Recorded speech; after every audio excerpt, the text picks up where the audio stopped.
மணி 10 எனக்கே பசி தாங்க முடியாம தான் ஏதோ சாப்பிட்றேன். அதுல நீ சாப்பிட்ட சிக்கன். எதுக்கு நீ சண்டைக்கு வர?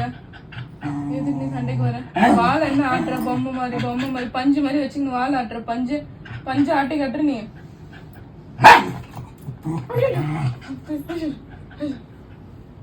நீ சாப்பிடக்கூடாது. உனக்கு மஞ்சள் வருது. கொசு விடாது. மேல உட்காந்து செவத்துல மேல பாரு குட்டியானே.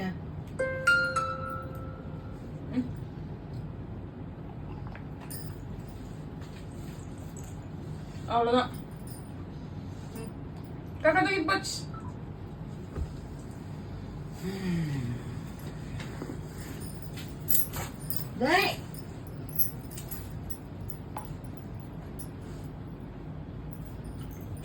இப்ப சண்டை போறேங்க 2 பேருக்குள்ள.